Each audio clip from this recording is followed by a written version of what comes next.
Mais ce que moi je voudrais dire très rapidement sur ce premier point, c'est en fait que nous sommes dans un gouvernement de médiocres.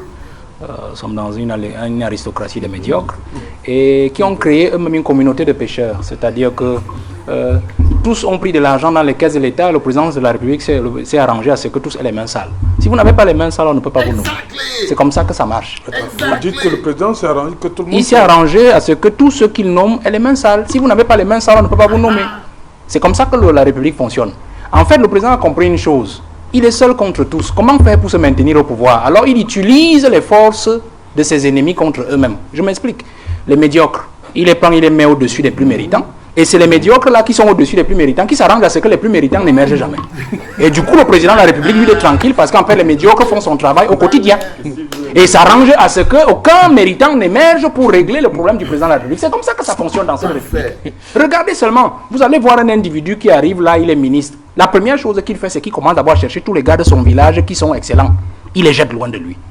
Ensuite, il cherche dans le ministère encore qui a un diplôme le plus élevé ou qui a des excellents états de service. Il le met hors de l'affaire. Il part donc chercher ses amis et il les amène près de lui. C'est comme ça que ça marche. Oui. Je vous prends un simple cas. Vous allez voir par exemple que si vous prenez au ministère des Finances, vous avez par exemple vu, si vous prenez un ministre qui arrive aux finances, ou laissons les finances, l'économie, les poches comme la direction des investissements. Vous savez où il part le chercher, non? On part le chercher quelque part dans un petit village, un petit enseignant là. On sait qu'il ne connaît rien de l'affaire. Il n'est même pas, il n'est rien du tout. On le place là. On sait que quand on lui demandera de décaisser, il va décaisser. Et c'est comme ça que ça marche. Et on lui rappelle en fait que vous n'êtes qu'un petit enseignant de philosophie. Donc vous marchez comme on veut. C'est comme ça que ça fonctionne. Donc il y a à travailler comme ça dans ce pays. Pour se maintenir, il a utilisé les énergies de ses ennemis contre eux-mêmes. Et c'est comme ça que ça fonctionne. Les médiocres, c'est eux qui veillent à ce que les plus méritants n'émergent jamais. Et quand vous avez donc étranglé l'ascenseur social, parce que c'est de ça que je veux parler, vous avez étranglé l'ascenseur social, vous arrivez donc à ce que nous voyons aujourd'hui. C'est-à-dire que le médiocre qui veut se maintenir, qu'est-ce qu'il fait? Il chasse déjà toutes les compétences, et en plus, il veut plaire au parti. C'est ce que disait M. Emilien Tangna tout à l'heure. Il veut plaire au parti. Et pour plaire au parti, il fait comment? Il doit mettre la main dans la caisse. L'argent, il doit sortir des grosses voitures pour aller au village et narguer les plus méritants pour dire. D'ailleurs, on vous dit souvent que toute l'école que vous avez fait là, monsieur, tout ça vous a servi à quoi? Hein? Puisque vous êtes au même endroit et moi je suis ministre. C'est comme ça que ça marche. Et à la fin, on ne travaille pas. Le peuple trinque. Ça fait qu'aujourd'hui, l'ascenseur social a donc été grippé, a donc été anesthésié.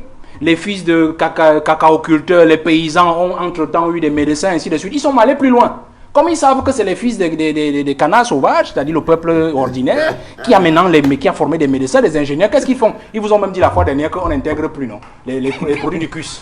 Parce qu'ils savent que c'est eux qui vont les soigner, les fils des pauvres, c'est eux qui vont les soigner. Pourquoi est-ce que les hôpitaux n'ont pas le meilleur plateau? Parce qu'en fait, il ne faut pas que les populations soient en santé. C'est comme ça que ça marche. D'ailleurs, une anecdote dit que Mobutu, notre chef de l'État, dit, mais grand frère, comment on fait pour se maintenir longtemps? On pourrait dire, il faut affamer ton peuple. On a coupé les salaires de tous les fonctionnaires au moins 3 fois, entre 1990 et 2000. Hein? On a coupé tout au moins 3 fois. Ça fait que, finalement, quand vous dites un mec comme nos amis d'en face, là, mon ami Menge, il dit le 26 septembre 2020, allons gréver, mais le gars, il dit, ouais, mon ami, je ne vais pas gréver comment? Puisque mon argent ne suffit même pas pour 15 jours de travail dans le monde. Alors, qu'est-ce que je fais? Les 15 jours, je dois les compléter en allant au travail pour tendre la main à un usager. Vous comprenez? Pour tordre le cou à un usager. Donc, du coup, quand M. Menge vous dit allons gréver, tu dis non, mon frère, c'est un manque à gagner pour mes enfants parce que c'est l'argent de la corruption qui me permet de ramener le pain à la maison. Oui. C'est comme ça que Biya a fait son système. Ça fait que du coup, les plus médiocres surveillent les méritants. Et l'excellence est morte. Du coup, le peuple trinque. Il n'y a pas d'école, il n'y a pas de route, il n'y a pas de ceci. Regardez. Vous avez vu par exemple le ministre Garga, en son temps ministre de la fonction publique, dans les années 90, il dit, à 89, il dit on vole, on met les mains dans la caisse, le président dit où sont les preuves. Et voilà. Pourtant le président savait bien qui vole. En fait, il était en train d'accumuler les dossiers des uns des autres pour pouvoir... Merci. Ça c'est Valère Bessala. Vous savez, Valère Bessala me rappelle un peu Méon, Mathias Ourangini. Quand il était arrivé, Mathias Ourangini pouvait te décrypter le système point par point. Et quand tu vois où Mathias est en train de finir aujourd'hui, tu comprends que les gens en font beaucoup le ngab-ngab. Faites attention à tous ces intérêts, parce que moi, je n'ai pas toujours confiance à ce Valère Bessala. Il dit des choses importantes, mais est-ce que vous avez le plus important? C'est que Valère Bessala a dit que Pomba avait demandé à Mobutu que à Mobutu, Mais comment tu fais depuis tu dures au pouvoir, tu ne bouges pas pour Mobutu, lui a dit que dans Pomba me dérange pas avec le bavardage. Pomba demande à Mobutu, hé grand frère, comment tu gardes le secret sur le Pomba? Il dit que mais c'est ça parce que c'est un secret. Affame les bêtises. Affame les bêtises. Bloque les bêtises dans la pauvreté et tu es calme. Pomba est rentré. Première chose que Pomba a fait, il a détruit les salaires.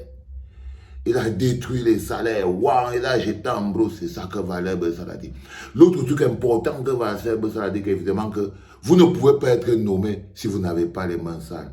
C'est-à-dire que Pomba, c'est quelqu'un qui te salit d'abord les mains. Il te force même à voler.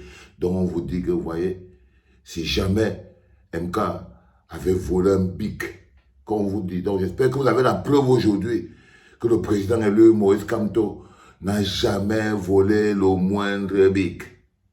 Parce que vous voyez comment on vous explique. Pour vous nommer, il faut d'abord que vous ayez les mains sales. Et quand vous sortez de là, on vous met en prison.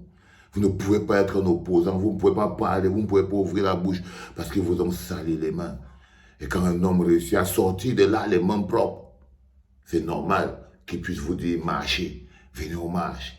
Et l'autre truc que Valère Bessala a dit encore qui est très important, c'est que les gens vivent de la corruption. La corruption permet de soutenir l'assiette budgétaire. La corruption permet de continuer le fonctionnement de l'État. C'est la corruption qui fait que les policiers continuent de sortir dans la rue. Parce qu'évidemment, si les policiers ne sortent pas dans la rue, même s'ils sont mal payés, ils savent qu'ils peuvent tordre le cou à un taximan, tordre le cou à un usager. C'est la corruption qui fait que les petites mamans qui travaillent là-bas au ministère des Finances, qui travaillent à la mairie, qui remplissent les fiches partout à Yaoundé deuxième, c'est la corruption qui font qu'elles partent toujours au travail avec les 20 000 francs qu'ils touchent par mois. Simplement parce qu'ils vont tordre le cou à des usagers. Vous voyez ce que je veux dire? Donc, on ne peut pas enlever la corruption parce que si on enlève la corruption au Cameroun, ça va s'écrouler.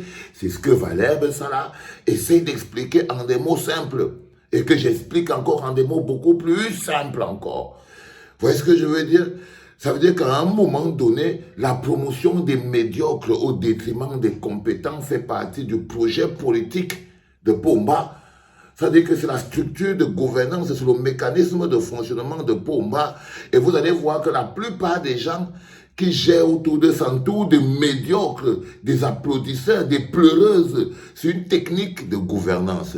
S'entourer des pleureuses et des médiocres violentes qui ont pour objectif d'attaquer avec virulence et force chaque propos qui va venir poser la question de votre compétence.